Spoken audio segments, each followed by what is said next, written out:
c'est un livre collectif. On a voulu que ce soit un travail qui soit un travail de recherche qu'on appelle sous forme de recherche-action. On va explorer l'état du sujet avec les personnes concernées. Donc justement avec des victimes, avec des personnes engagées dans un collectif. J'ai tout de suite adhéré au projet parce que c'est important d'entendre les femmes en fait, d'entendre les victimes. Et le titre de ce livre, pourquoi est-ce qu'on n'entend pas la parole des femmes quand elles dénoncent? C'est une bonne question. Pourquoi est-ce qu'il faut militer pour qu'il n'y ait plus de violence? Qu'est-ce qui fait qu'on n'entend pas et qu'on protège de potentiels agresseurs? Quelque chose de très difficile à penser, c'est comment est-ce que c'est possible qu'on soigne des femmes et qu'on puisse les maltraiter en même temps. On a une image comme ça très belle du médical. Beaucoup de médecins sont bienveillants. Malheureusement, il y en a qui ne sont pas bienveillants, qui n'ont pas des bonnes pratiques. Mais il y a beaucoup de déni des professionnels, il y a une grande confraternité.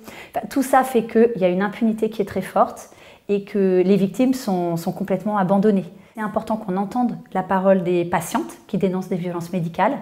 Et c'est important de concevoir aussi que ce sont des expertes, qu'elles ont à apporter aussi au médical. Nous, à Stop Vogue, on porte vraiment le fait qu'elles doivent participer à la formation initiale et continue des professionnels de santé, parce qu'elles ont vraiment à apporter en termes de prise en charge bienveillante pour comprendre l'impact de ces violences, l'importance de respecter le consentement. C'est un livre de contribution qui apporte des éclairages différents sur ce qui se passe avec la parole des femmes quand elles dénoncent des violences obstétricales ou gynécologiques, à quoi les professionnels sont confrontés, qui essayent d'éclairer par des points de vue différents comment socialement cette problématique se déploie. La spécificité de ce livre, c'est qu'il n'en existe aucun autre sur le sujet qui réunisse à la fois des professionnels, des victimes. C'est à l'image, ce groupe de travail, vraiment de quelque chose qu'on voudrait vertueux pour le futur, vraiment un échange entre les professionnels de santé, les patientes